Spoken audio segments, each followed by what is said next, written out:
Ndugu zangu watukufu wa Uislamu, Mwenyezi Mungu Subhanahu wa Ta'ala anatuambia katika Qur'an, fa amma al-insanu idha mabtalahu faqadara alayhi rizqahu fayaqulu rabbi akram, wa amma idha mabtalahu faqadara alayhi rizqahu fayaqulu rabbi ahanan.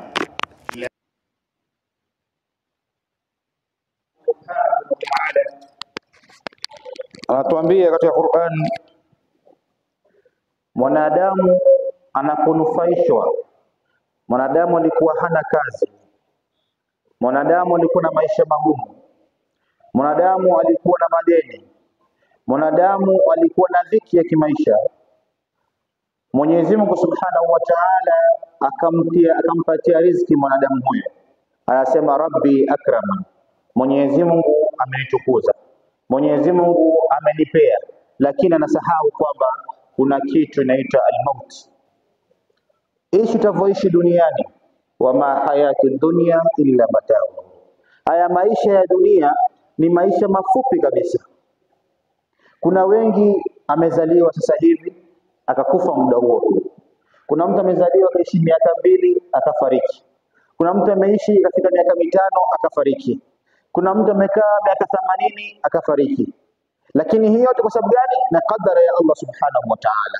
Wewe Mwenyezi Mungu amekupa umri wa miaka 50, amekupa umri wa miaka 70, amekupa umri wa miaka 80. Je, umefanya umri wako kazi gani Allah Subhanahu wa Ta'ala? Mwana Qur'an tunaambiwa wal 'asri innal insana lafi khusr illa alladhina amanu wa 'amilus salihat wa tawasaw bil haqqi wa tawasaw bis sabr. Hakika mwanadamu yupo katika hasara. Mwanadamu yupo katika hasara kubwa kabisa. Akasema illa alladhina amanu, isipokuwa wale walimwamini Allah Subhanahu wa Ta'ala. Kumwamini Allah ni vipi? Ni kufuata maamrisho ya Allah Subhanahu wa Ta'ala. Leo hii wewe una biashara yako, una kazi yako, unasikia hayya ala salah, hayya ala falah, ni kufunga biashara yako, ni kufunga kazi yako kwa sababu ya Allah. Wa amilu salihat, na kutenda matendo mema. Matendo mema ni yapi? Matendo mema ni yale ambayo kwamba ni kuswali kwa wakati. Si swala ya dhuhuri imefika wewe unaswali saa 9. Swala ya dhuhuri imefika unaswali saa 10. Swala ya saa 10 imefika unaswali maghrib. Inna salata ala almu'minina kitaban mawquta. Kika swala imewekwa kwa waumini kwa wakati maalum. Dhuhur ina muda wake maalum, asr ina muda wake maalum. Lakini wanadamu wengi tumeghafirika na dunia. Wanadamu wengi tumekuwa, dunia imetutawala. Ndio maana maisha yanakuwa magumu. Ndio maana maisha yanakuwa ya tabu. Jua inakuwa kali sana kwa sababu tunamsahau Allah Subhanahu wa Ta'ala. Lakini leo hii tukikaa chini kuswali kwa wakati, kuleta adhkar, kuleta tasbihat, Mwenyezi Mungu Subhanahu wa Ta'ala atatufanyia mepesi maisha yetu. Watawasau bil haqqi, na kuhusiana kwa mambo ya haki, kuhusiana kwa ukweli. Watawasau bis sabr, na kuhusiana kwa kuwa na subra. Mtume Muhammad sallallahu alaihi wasallam as-sabru inda sadmatil ula. Subra ni pale wewe unapofikwa na mtihani au tatizo, mwanzo kabisa tatizo haujui jinsi ya kufanya. Umefiwa na mama yako mzazi, umefiwa na baba yako mzazi, yatakana subra. Lakini kuna watu leo wamefiwa na baba yake, amefiwa na mtoto wake, ataanza kulia, atapiga makelele, ataanza kulia ya Rabbi, ya Rabbi. Lakini atakana useme alhamdulillah, kwa sababu Mwenyezi Mungu Subhanahu wa Ta'ala ndio najua kwa sababu gani anamuondoa huyu akamwacha huyu, kwa sababu maisha ni mafupi sana. Tuangalie kisa kimoja, mabwana watatu ambao kwamba Mwenyezi Mungu Subhanahu wa Ta'ala walikuwa wanafanya khair walipokuwa hai. Hawa bwana walikuwa wanafanya khairat, walikuwa na swali, wanatoa zaka, sadaqa. Hawa bwana watatu wakati wa kukufa imefika, kama tunavyoamini mtu akisema ashhadu an la ilaha illa Allah wa ashhadu anna Muhammadar Rasulullah, anakuwa dakhala aljanna, anaingia peponi. Lakini hawa watu watatu wanakufa, mmoja anasema laitahu kana ba'idan, laitahu kana ba'idan. Masahaba wanashangaa, na kujiuliza, ya Rasulullah, mbona huyu mtu atamki shahada la ilaha illa Allah Muhammadur Rasulullah, nasema laitahu kana ba'idan. Mwingine akasema laitahu kana kamilan. Mwingine akasema laitahu kana jadidan. Wanakufa hawa watu wanasema maneno kama haya.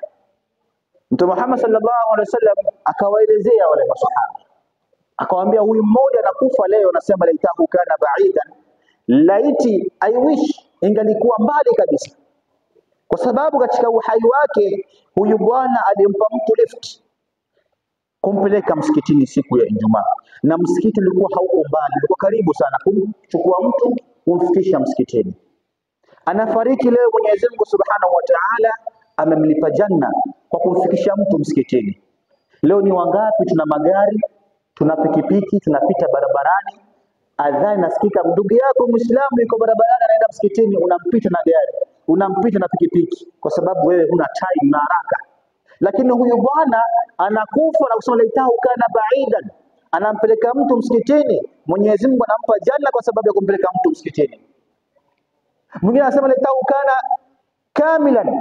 Siku moja huyu bwana alipita maskini, alikuwa na njaa, hana chakula. Huyu bwana akamsaidia maskini kwa slice ya mkate, boflo ya mkate. Leo anakufa sana laitahu kana kamilan, laiti ingalikuwa nzima, hafu ya mkate, nusu mkate, Mwenyezi Mungu Subhanahu wa Ta'ala anamlipa janna kwa nusu ya mkate. Anasema laitahu kana kamilan, laiti ingalikuwa nzima, I wish ingekuwa full mkate, Mwenyezi Mungu analipa janna ya aina gani? Lakini leo hii watu tumekuwa na nyoyo ndogo kabisa kwa mambo ya kheri kama haya. Leo tumekuwa na moyo mgumu, lakini mtu anapofariki tunaambiwa as-sadaqa ni dawa. Leo unaumwa, una maradhi, mtoto wako shuleni kichwa inamuuma, hafanyi mitihani vizuri na anaanguka mitihani, lakini dawa kabisa as-sadaqa. Biashara yako sio nzuri, mambo yanaenda vibaya, dawa as-sadaqa. Mtoto wako kufanikiwa, dawa ni sadaqa. Leo kwa sababu leo mtu anakufa kwa hafu ya mkate, Mwenyezi Mungu Subhanahu wa Ta'ala anampa pepo. Mimi nasema laitahu kana jadidan, laiti ingalikuwa mpya. Huyu bwana alipita maskini siku moja mtaani, nikampa kanzu mzee, na Mwenyezi Mungu Subhanahu wa Ta'ala anampa janna, anambashiria janna kwa sababu amemfadhili maskini kwa nguo ya mtumba. Nguo haina thamani, nguo ashaivaa, lakini Mwenyezi Mungu Subhanahu wa Ta'ala atatakabali sadaka yake na kumfanyia maisha kuwa rahisi. Ni wangapi leo hii ndugu zangu watukufu wa Kiislamu, tuna uwezo, tuna pesa, tuna magari, lakini kuitumikia kazi ya Allah Subhanahu wa Ta'ala tunaona ni vigumu. Leo kazi ya mashekh, kazi ya maustadh, kazi ya madaia imekuwa ni kazi duni. Leo mtu aliko tayari kumwambia mtoto wake asome kazi ya uimamu. Mtu aliko tayari kumwambia mtoto wake asome kazi ya ustadhi, kwa sababu kazi ya ustadhi ni kazi haina maslaha, ni kazi haina thamani. Lakini mtu yuko tayari kumwambia mtoto wake asome kazi ya dokta, kazi ya engineer, kazi ya pilot, kazi ya surgeon, lakini kazi ya Allah Subhanahu wa Ta'ala nani atakayefanya? Leo hata watu hawana time na kusikiza maneno ya Allah Subhanahu wa Ta'ala. Leo ukiingia misikiti mingine kutoa darasa, kutoa mawaidha kama hivi, baada ya swala kila mmoja anakimbia, kila mmoja na shughuli. Wama hayatu dunya illa mataa, kwa sababu leo hii haya maisha unakimbia nayo, unakimbia biashara, unakimbia ukulima, unakimbia, ni maisha mafupi sana ndugu yangu mtukufu wa Kiislamu. Waweza ukatoka msikitini umekimbia darasa, unaweza kutoka msikitini kukimbia duka yako. Mwenyezi Mungu anamtuma Israeli malakul maut, anatoa roho yako nje ya msikiti.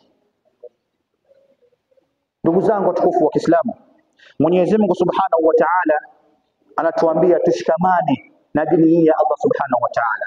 Ukitaka kufanikiwa, shikamana dini ya Allah Subhanahu wa Ta'ala. Ukitaka kufanikiwa katika maisha, huwa mwepesi wa kufanya khairat, ili Mwenyezi Mungu Subhanahu wa Ta'ala atufanye maisha kwa mepesi, na Mwenyezi Mungu atujalie min alladhina yastami'una alqawla fayattabi'una ahsana. Wassalamu alaykum wa rahmatullahi wa barakatuh wal afwa minkum.